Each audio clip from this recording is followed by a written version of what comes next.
Hello, I'm Brian, and I'd like to welcome you to this campfire, small but mighty campfire in 2020, on the night where day equals night, the equinox, the spring equinox, and was hoping for a larger campfire that we might all laugh together and share in this time together.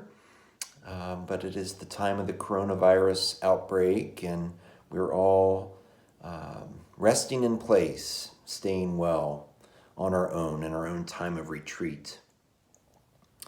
And it reminds me very much, in many ways, of the time of ancient times, ancient authors, and a particular author who I've called Sweet Lady J. Scripture scholars call this person J, or the Yahwist writer, and more than likely a woman. Many scholars think, as do I.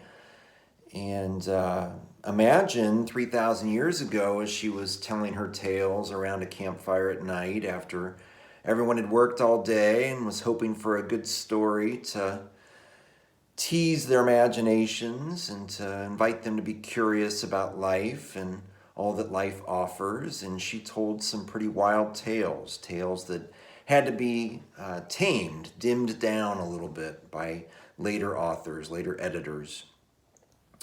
And why do scholars think this could be a woman? Well, one, she wrote stories that had women as main characters and women with speaking roles, which was unheard of in at least any of the literature that comes forward today from that time period.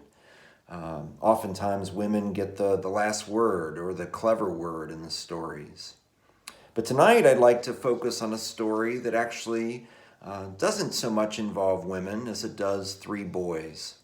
A story that has often been, I think, misunderstood in the stories of the Bible, and understand it as a profound opportunity for one's growth, and certainly my growth. So I invite you to this poem that I crafted in a circle of friends, and I'd like to offer it to you, a larger circle of friends.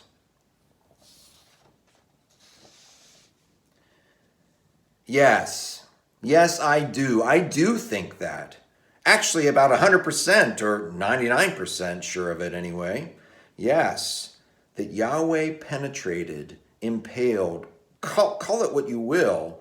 Yes, that Yahweh climbed onto Jacob's back in that Genesis story, and how to even say it, in polite company anyway, that Yahweh desired Jacob, Yahweh's beloved. And Yahweh, in the nighttime, when Jacob was fearing his older by a minute brother Esau killing him, Esau, the one whose name means hairy, his nickname Edom, which means red, this hairy red man, the hunter, doused in animal blood, that this man who killed and could kill again, that this older brother Esau, hairy, red, was on his way to kill his brother Jacob. His tricky heel-grabbing brother who stole it all from him, and Esau was coming at Jacob with 400 men, probably not a welcoming party, and Jacob was freaking out that night. Set his wives and children and animal wealth on the safe side of the river and stood ground on the dangerous side of the river. And then, out of nowhere, a man wrestled Jacob. A man wrestled him. And when the man discovered that he wouldn't be able to beat Jacob, the man reached around, as wrestlers sometimes do, and groped Jacob's thighs and genitals, and that's when it happened. Oh God, how do these things happen? And Yahweh, something of Yahweh went into him, went into Jacob. The tricky heel grabber who duped his older brother Esau got duped here by God. And Jacob, something in him, fought back, reversed the situation, as wrestlers sometimes do, and now Yahweh was the one crying to be let go. And Jacob, unsure for sure of who this random man was, asked, and Yahweh refused the name, but instead named Jacob Israel, which means God grappler. Yes, this Jacob who used to be meek and clever and now could take on God and win and never should worry again about anything. But does he ever worry? And just hours later, after limping on because of his sore ass, his thighs and genitals, just when he sees his brother running at him with the 400 men, not a welcoming party, and just when Esau lurches for Jacob, Esau breaks down and cries, weeps. For this little brother who once duped him, and now in the heat of the moment, Esau finds only love for this brother. And so can we. Breathe in and you will know, too, what Jacob knew.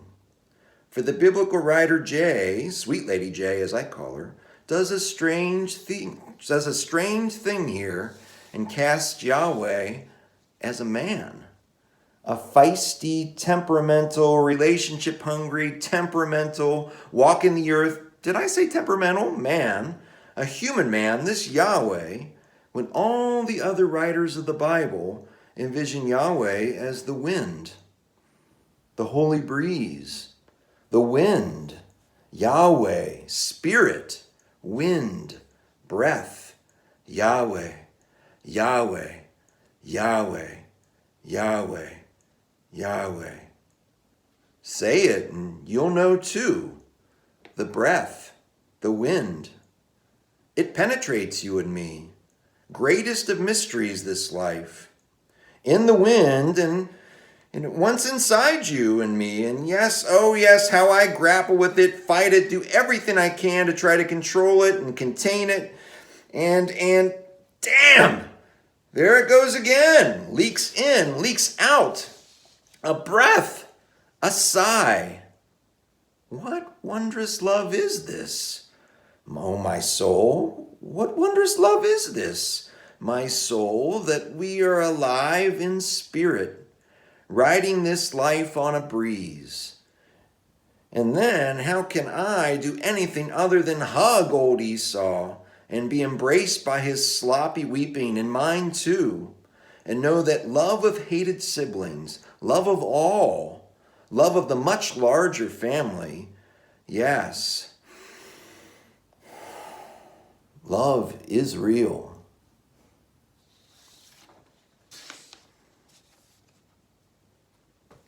So just a little poem on this night of the spring equinox, something our more ancient relatives probably sensed much better than us. Something that they knew just by just noticing the light and the darkness and holding them both, being with them both.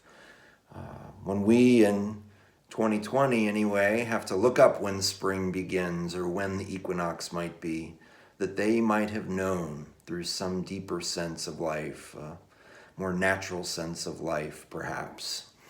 And I invite you to begin to discover a little bit more of this author's, Sweet Lady J, as I've called her.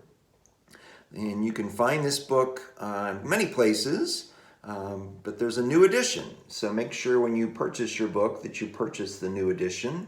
And you can certainly do that through the website for vitalitycincinnati.org, where I loan my own writings and raises money for Vitality's programs that share all kinds of moving and breathing and resting possibilities, self-care possibilities that invite us to the roots of life.